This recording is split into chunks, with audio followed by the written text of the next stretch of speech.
consultations start later today on what to do about the city's aging Gardiner Expressway.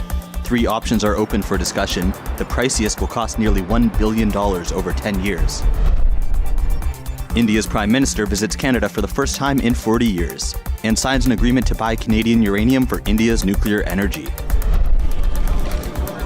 And the United States agrees to remove Cuba from its list of state sponsors of terrorism.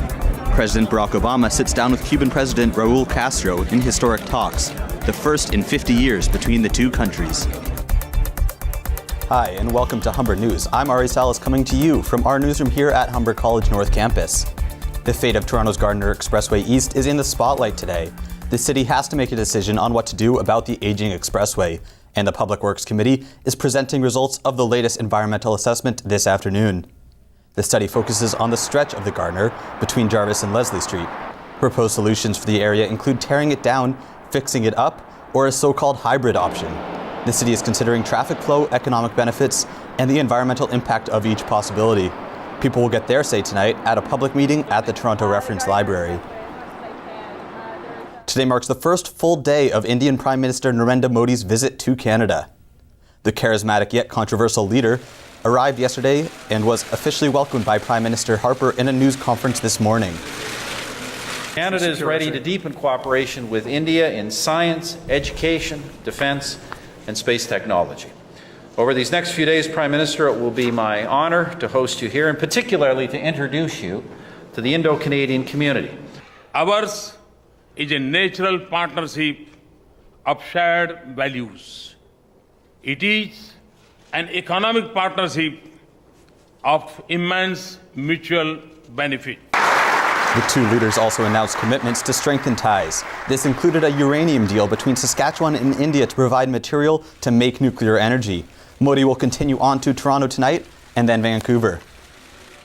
Global security talks are underway in Germany between the world's G7 leaders.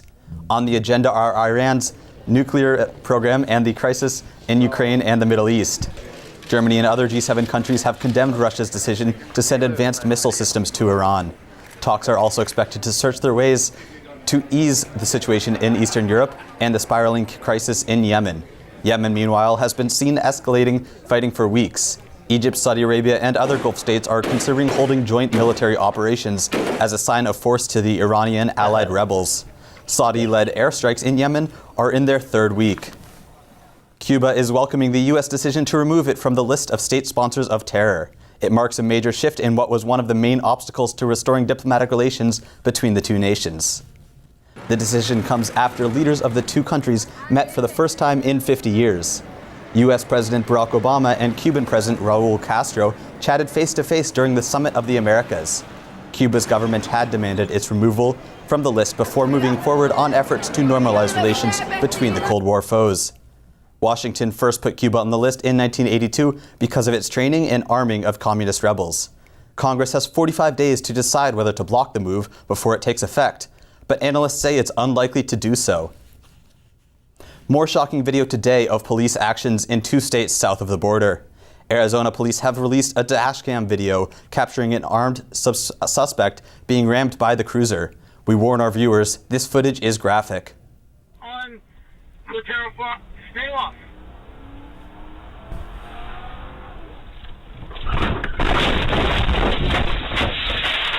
Right, man down. Police say their suspect had stolen a rifle that morning and refused to drop the weapon. They say when he started firing shots in the air, the officer ran into him. The man is facing 15 charges. The officer has not been charged. And an Oklahoma policeman has been charged with second-degree manslaughter after allegedly mistaking his gun for a taser. Authorities released this video over the weekend. Again, we warn our viewers, the images are disturbing. All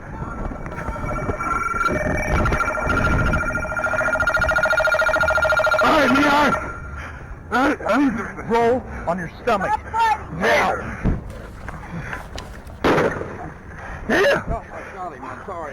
Oh, shit! Oh, shit, man, stop it! He's got him! Oh, God! The video shows police in pursuit of a suspect who they say had tried to sell a gun illegally to an undercover officer. The Tulsa County Sheriff's Department says the shooting was an accident. The case is the latest in a series of police shootings that have raised questions about racial profiling and excessive force. If convicted, the officer could serve 2 to 4 years in prison. Boston stands strong today on the 2-year anniversary of the tragic Boston Marathon bombing. Explosions at the finish line killed 3 and injured over 250 in the deadliest terrorist attack in the U.S. since 9/11. Organizations throughout New England will take a moment of silence today in remembrance. The anniversary comes during a break in the trial of Dzhokhar Tsarnaev. The younger brother of the 2 bombers was convicted last week of carrying out the attack. His sentence is expected to be delivered the day after this year's marathon on April 20th. Tsarnaev's guilty conviction carries the possibility of a death sentence. And in the Hollywood buzz today, former Olympic athlete Bruce Jenner is back in the news. My whole life has been getting me ready for this. Bruce Jenner. ABC News has released a clip from an exclusive interview with the former gold medalist. It's been reported that the 65-year-old is going through gender transition to become a woman. He's been making headlines for painting his fingernails and growing his hair. The 2-hour interview is set to air next Friday. We're going to take a short break, and when we come back, Shai Williamson will have your 3-day forecast. It's going to be a bright, sunshiny day. We'll have more, including your 3-day forecast, coming up after the break. But first, the cutest little cats that you're going to see today.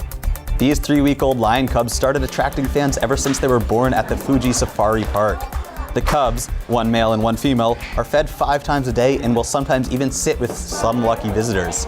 The fur balls will be introduced to the rest of the pride once they get bigger and their teeth get sharper.